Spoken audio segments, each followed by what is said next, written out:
Hello, children.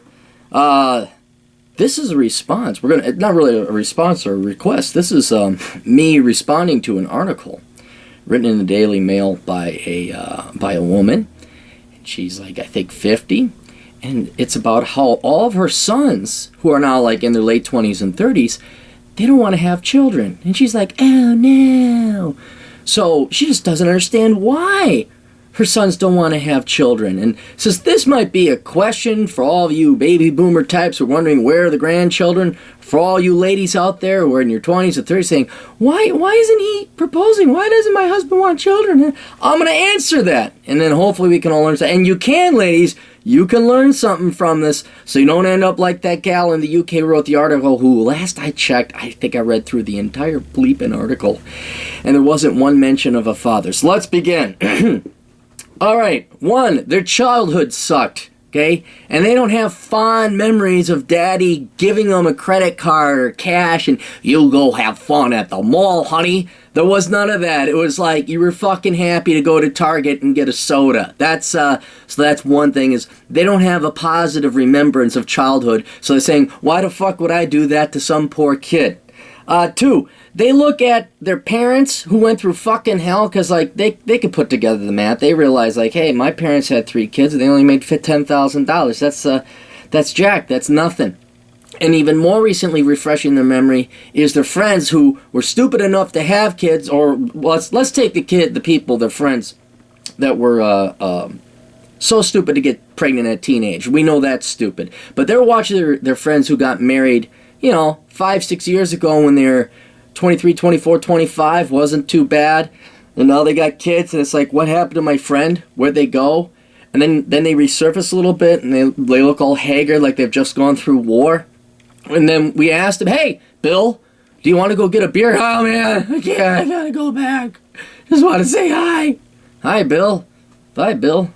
And that's all you see of Bill until, like, 16 years later, actually probably more like 20 years later now, because children today are the most spoiled little brats and they need to be pampered and taken care of and paid. College have to be paid for. And then there's that whole 5-year living at home thing. So you never really see, once they have kids, you never really see your friends again. And the childless men are watching that happen, looking at their boys, their brothers, getting picked off like German Messerschmitts in World War II. They say, fuck that, I don't want that. I want to be able to eat a sub sandwich and not have it be like, that's the family night out. They themselves, I'm sorry, I'm skipping ahead here. Cost of children. Children are expensive. Don't know if you knew that or not. I know. You girls have had everything paid for. Daddy pays for it. Then the government pays for it. And then hubby's gonna pay for it. You never really actually paid for anything, but inevitably it does come at a cost. And if we're gonna have a family, you see, that means we're not going to have the government pay for most of the stuff, and then that the bill falls on us. And we look at that and we do a cost. I don't know. This is big words. Cost-benefit analysis. I know. It's just they didn't have that in your sociology class, I'm sure. But anyway, there's a cost-benefit analysis. We compare the cost to the benefit, and there ain't no benefit really to children. I know, they're cute, they're your lie. I understand. Pete, don't send me, why the kids are my most important thing in my life. Yeah, we got it. I know. But for those of, I'm just trying to explain why some don't. They that's $250,000, not a year, but $250,000 over the course of 18 years. And you know what? If you don't have kids, you can have a really easy life, and you can retire easy. You can retire early. 3 kids, that's your house, all your toys, and your retirement right there, so that's another thing. Here's another one. There's really no good mother material out there. I know, this is shocking, and I'm just a bigoted, misogynist, sexist asshole, but take it from a guy who's dated plenty of women, and someone who has more authority on dating women than all the girls out there, unless you're a lesbian and very experienced. The quality and caliber of women today in terms of being good mothers is absolute shit. It's non-existent. Have I met some? Yes, of course I have met some that make great mothers. There's no doubt about it. But the vast majority of the women out there today want their career. You really do believe you're going to go to college, you're going to get your master's, graduate when you're 25, you're going to have a career, then you get married at 31, then you're going to have your children, you're going to spit it out, then you're going to hug it and cuddle it, and then you're going to drop it off immediately at daycare. You're going to outsource that upbringing of the kid to the state and nannies and day workers and caretakers and all that. Because why, that's what having a kid is, right? That's a family, right? You spit out the kid, immediately get back to work because your career is just so more important than your child, right? That because you are more important than your child, and it's not even that heavily veiled. It's thinly veiled, or it's frankly plainly, blatantly obvious that you care more about yourself if you put your career ahead of any would-be innocent souls you bring into this world. And so the good men, anyway, who actually are selfless and altruistic and say, wait a minute, if I have a kid, I want to make sure the kid's brought up right. They look for qualities among women, not just a whole. There's a whole group of subsegment, subculture that does that, and you go find your deadbeat dads and all that, and trailer trash and ghetto trash. They'll impregnate you, but they just won't be around. Then the sugar daddy government comes in and takes up the slack. But for men who want to raise a family, who want to have their own children, I don't know, crazy concept. Be around to raise them? Spend time with them? I know. What does he know he could be a lawyer? I mean, who wants fucking those damn kids? They're just furniture anyway. So when men see that you girls treating kids like furniture and SUV, like I want this, like I want a Prada bag, well, Mary, you have the vasectomy secretly without you knowing, and oh gee, just as low sperm count, I guess, dear.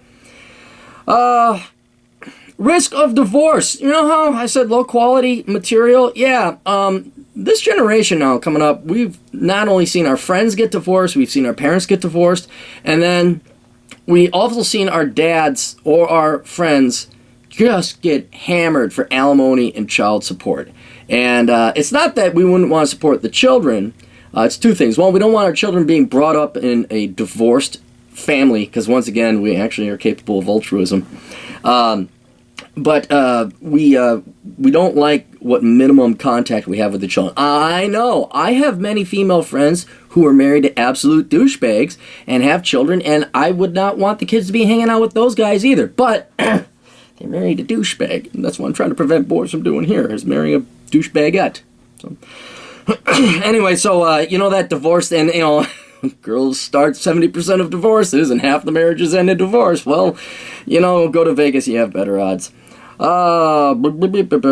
Shitty future. This is a big one why I don't have kids. Did you girls all vote Democrat? Like to raise taxes and to tax production and tax and punish excellence, and then to have the government replace the men in every function and capacity, be it a father, husband, giving government checks to all the single mothers, and having free education and free housing and free Obama phones. Did you vote for that? Because it's really hard for us to take care of a family and provide for a family when our tax rate is 40% state and federal, and Lord knows what local. So if half our money is taken away because you cared more about other people's children than our own, well, then we're not going to have children. We can't afford the children, frankly, with our after-tax income. Oh, yeah, we get that, what do we get, a deduction of like $5,000 for the kid or something? I don't know. So, just think about what kind of future you girls voted in. Did you vote in a future where it's the government that is the basic building unit of society, or is it the family? Because I know, Julia. Did you all have wet dreams over Julia? Wait, girls don't have wet dreams. Sorry to be so crap. Did you get the VTs over that video called Julia? The one Barack Obama put out about how Julia's just taken care of all the way to death by the government, and there's like no mention of a guy or husband in there. I know, it's that, so you get to choose. Do you want the Julia life, or do you want a family life? There's another reason why boys aren't having children. Oh, and kind of along the same way, government intervention in terms of raising our children. When you have public schools teaching kids about gays and bisexuality and all that, and gay. I'm pro-gay marriage. I'm for gay rights, absolutely. You're very libertarian. But my primary concern is, it's not your fucking decision to tell my kid, or when to tell my kid about the birds and the bees, or the bees and the bees and the birds and the birds. All right? That's an overstep of control and power. But you know what? You girls keep voting for it because it's for the children, right? We keep voting more money for the children because there's no such thing as enough money in education for the children.